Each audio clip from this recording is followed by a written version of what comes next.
आइए जाने काल और मृत्यु से परे रहने वाले भगवान शिव का जन्म कैसे हुआ। शंकर भगवान की कहानी।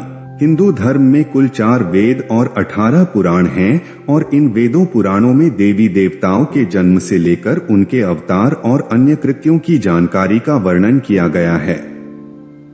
दुविधा की बात तो यह है कि कुछ समान बातों से परे सभी में कहानियों का अलग अलग तरीके से बखान किया गया है, जो इन जानकारियों की विश्वसनीयता को और भी अधिक पेचीदा बना देता है। पुराणों में त्रिदेव कहे जाने वाले ब्रह्मा, विष्णु और महेश के जन्म से जुड़ी कहानियों का भी उल्लेख किया गया है। जहां एक तरफ वेदों में भगवान को एक निराकार रूप का दर्जा दिया गया है, वहीं दूसरी तरफ पुराणों में त्रिदेवों के जन्म से संबंधित कहानियों के बारे में बताया गया है। आज हम बात करेंगे देवों के देव महादेव यानी शंकर भगवान की कहानी के बारे में। भोलेनाथ के जन्म से जुड़ी कई सारी कहानियां हमें पुराणों में पढ़ने को मिलती हैं। इन्हीं कहानियों में से हम जानेंगे कि आखिर शिवजी का जन्म कब हुआ और उनके जन्म के पीछे की वजह क्या थी। भगवान शिव का जन्म कैसे हुआ। विष्णु पुराण की कथाएं कहती हैं कि भगवान शिव का जन्म भगवान विष्णु के माथे से उत्पन्न हुए तेज से हुआ है। माथे के तेज से ही जन्मे होने के कारण भगवान शंकर सदैव योग मुद्रा में रहते हैं। इतना ही नहीं, विष्णु पुराण में वर्णित भगवान शिव के जन्म की कहानी उनके बालपन का एकमात्र वर्णन है, क्योंकि और कहीं भी उनके जन्म से जुड़े साक्ष्य नहीं पाए जाते हैं। विष्णु पुराण में वर्णित भगवान शिव के जन्म की कहानी कुछ इस प्रकार है कि ब्रह्मा को एक बच्चे की जरूरत थी। अपनी इस इच्छा को पूरा करने के लिए उन्होंने कठोर तपस्या की।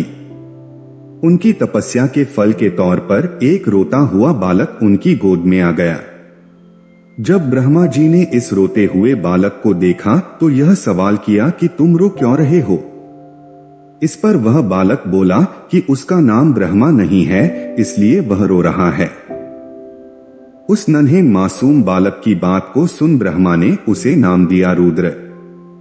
इस नाम का अर्थ था रोने वाला। परंतु बालक रूप में बैठे भगवान शिव तब भी चुप न हुए।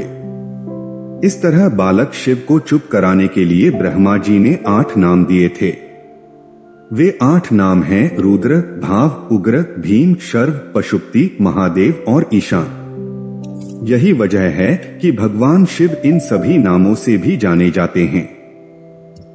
शिव जी के जन्म के पीछे की इस पूरी कहानी की बात करें तो था कुछ इस प्रकार है। जब संपूर्ण ब्रह्मांड, धरती, आकाश और पाताल जलमग्न था, उस समय ब्रह्मा, विष्णु और महेश के अलावा कोई भी अस्तित्व में नहीं था। उस दौरान केवल भगवान विष्णु ही थे जो जल में शेषनाग पर विश्राम करते हुए नजर आ रहे थे। तभी ब्रह्मा जी भगवान शिव की नाभि से प्रकट हुए और फिर भगवान शिव की उत्पत्ति माथे के तेज से हुई। ब्रह्मा जी से शिव जी को देखा तो पहचानने से साफ इनकार कर दिया।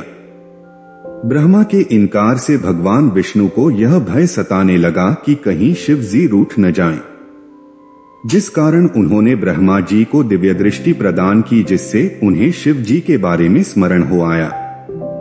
सब कुछ स्मरण होते ही ब्रह्मा जी को अपनी गलती का आभास हुआ और उन्होंने शिव जी से माफी मांगी।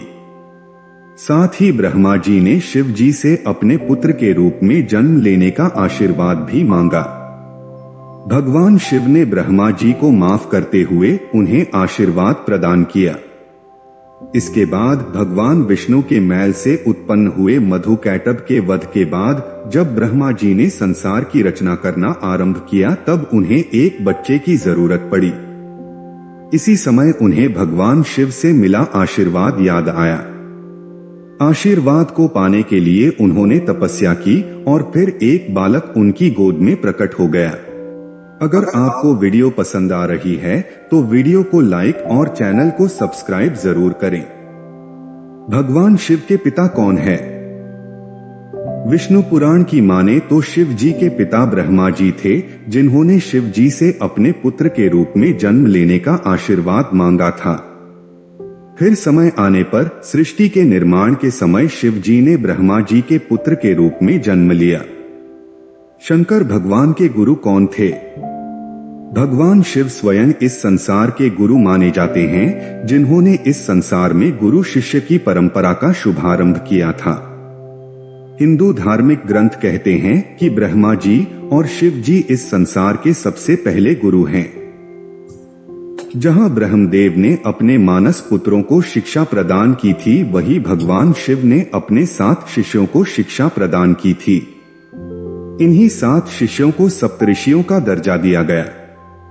शिव पुराण की कथा। शिव पुराण में जन्म से जुड़ा शिव का रहस्य कहता है कि भगवान शिव का आदि और अंत से कोई संबंध नहीं है।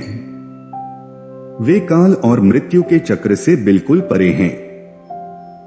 शिव पुराण के अनुसार भगवान शिव स्वयंभू हैं, जिनका जन्म स्वयं हुआ है। जिस प्रकार शिव स्वयंभू हैं, उसी प्रकार नर्मदा नदी से निर्मित होने वाले शिवलिंग को भी स्वयंभू माना जाना जाता है। इसके पीछे की वजह यह है कि उन शिवलिंग को कहीं से निर्मित नहीं किया गया है, वे खुद ही नर्मदा नदी से निर्मित होकर निकले हैं। नर्मदेश्वर शिवलिंग स्वयंभू होने के कारण अपने साथ कई विशेषताओं को लिए हुए हैं। जिस घर में भी इस स्वयंभू शिवलिंग को पूजा जाता है, वहां भगवान शिव का आशीर्वाद सदैव बना रहता है, सभी बिगड़े काम बनने लगते हैं। बोलो शंकर भगवान की जय। जय महाकाल। अगर आपको वीडियो अच्छा लगा हो तो चैनल को सब्सक्राइब जरूर करें।